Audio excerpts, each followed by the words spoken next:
신태용이 사우디를 잡았다고 지금 순진하게 좋아할 때가 아니다. 일부 팬들은 사우디를 이겼다는 것을 믿을 수가 없다고 말하면서 이제 신태용 경질에 대한 이야기는 나오지 않을 것이라고 안도의 숨을 내쉬는 것이 사실입니다. 그러나 일각에서는 인도네시아 국민성이 어떤지 아직도 모르느냐고 일침을 가하면서 그들이 신태용과 한국에게 한 짓거리를 보면 절대 신뢰할 족속들이 아니다라고 말하고 있습니다. 몇몇 전문가들 역시 신태용은 여러 가지 정황상 재계약을 하지 않을 것이라고 추측해 이 소식을 들은 많은 인도네시아 축구 팬들을 충격으로 몰아넣고 있습니다. 도대체 어떤 상황인지 더 스포츠가 자세히 알아보겠습니다.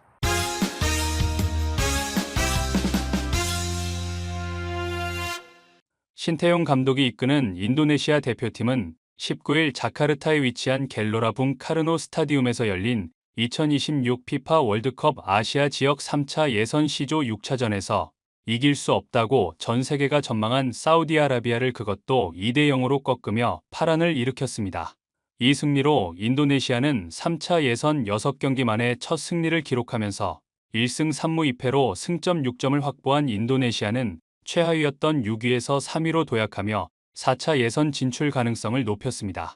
신태용 감독은 2020년 인도네시아 대표팀의 지휘봉을 잡은 이후 국가대표팀을 월드컵 본선 진출국을 가리는 단계까지 처음으로 이끌었으며 이번 승리를 통해 역사적인 첫 승을 추가로 달성했는데요.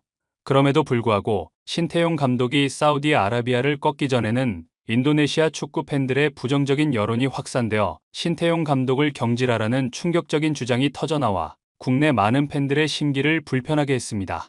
온라인을 중심으로 신태용 감독에 대한 부정적인 여론도 확산되었고 그 이유는 2023 AFC 아시안컵 16강 진출이라는 성과 이후 국민들의 기대 수준이 높아진 것이 한몫했다는 분석입니다.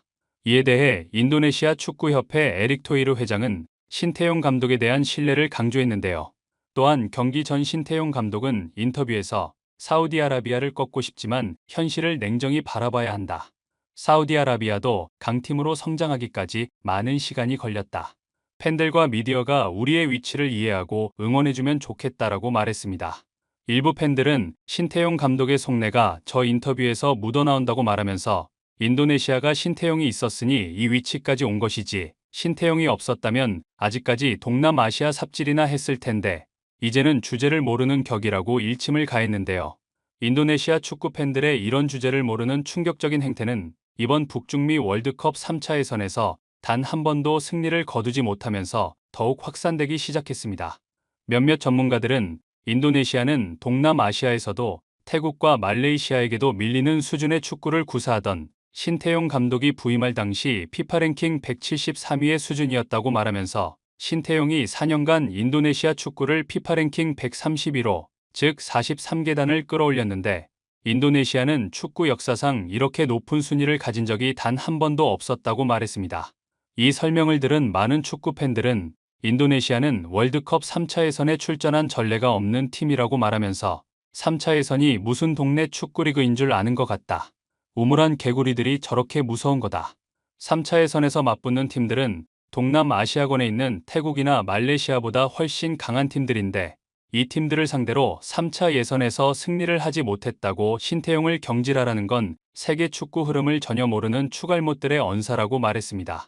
일부 전문가들은 신태용 경질론과 비슷한 상황이 과거 베트남 감독이었던 박항서를 갈아치우라고 했던 그 당시와 상황이 거의 판박이라고 말하면서 베트남 역시 태국과 말레이시아에 가려 동남아 월드컵이라고 하는 스즈키컵에서 이 두 나라에 매번 연전 연패를 하던 별 볼일 없던 팀이었다고 설명했습니다.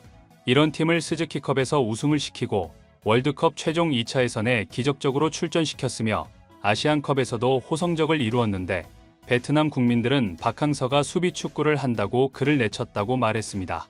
그 당시 베트남 축구 팬들은 베트남 선수들의 뛰어난 실력으로 왜 월드컵을 못 가느냐, 월드컵 4강도 가능한 실력인데 박항서가 공격 축구를 안 하고 수비 축구를 해서 수비 라인을 내려서 수동적으로 축구를 한다. 박항서를 갈아치워야 할 것이라고 말해 전 세계로부터 정말 주제를 모르는 국민성을 가졌다는 비아냥을 들었습니다.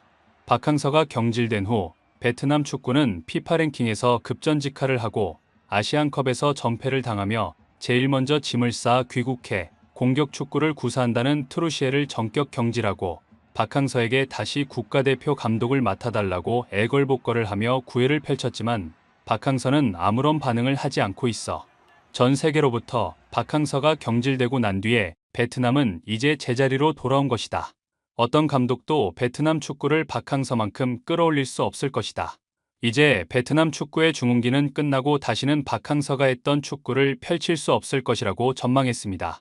인도네시아는 유럽리그에서 뛰고 있는 인도네시아 혈통을 가진 선수들의 적극적인 귀화를 추진해 몇몇 수준 있는 선수들을 국가대표로 영입하면서 이번 3차 예선에서 더 나은 경기력을 보일 것이라는 국민적 기대가 있었던 것이 사실입니다.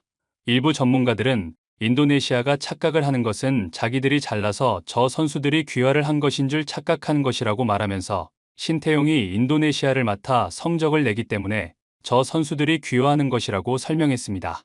이들은 이어 물론 저 선수들은 다른 국가를 선택해도 대표팀으로 뛸 수 있는 실력이 되지 못한다고 말하면서 이런 서로의 이해관계가 맞아떨어지면서 귀화를 결정한 건데 만약 신태용이 인도네시아 감독직을 그만둔다면 저들도 대표팀 차출을 거절할지도 모른다고 분석했습니다.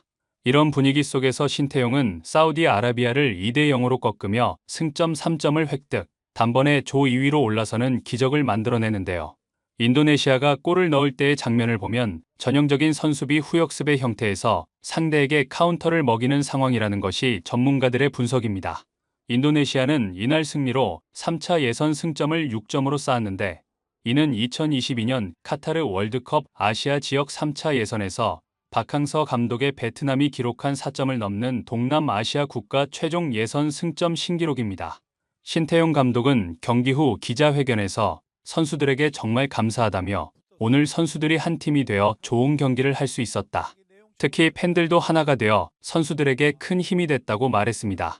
이 인터뷰를 접한 많은 축구 팬들은 인도네시아는 한국과 KF-21을 개발할 때 분담금을 내기로 약속해놓고 한국이 전투기를 개발할 능력이 안 된다고 생각해 약속 이행을 하지 않고 이런저런 핑계를 대면서 돈을 깎으려고 드는 나라라고 말하면서 동남아시아의 국민성은 아주 후진적이어서 신뢰가 무엇인지 모르는 인간들이다.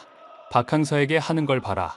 인도네시아도 역사상 최고의 성적을 내는 순간에서도 한 팀을 이기지 못한다고 신태용 경질을 운운한다. 박항서를 보고 신태용은 절대 재계약을 하지 말아야 할 것이다. 뒤끝이 조이 않을 것이 불을 보듯 뻔하다라고 조언해 또 다른 팬들의 큰 공감을 얻었습니다. 구독, 좋아요, 좋은 댓글은 불타는 제작 열정을 더욱 불타오르게 합니다. 이상 더 스포츠였습니다.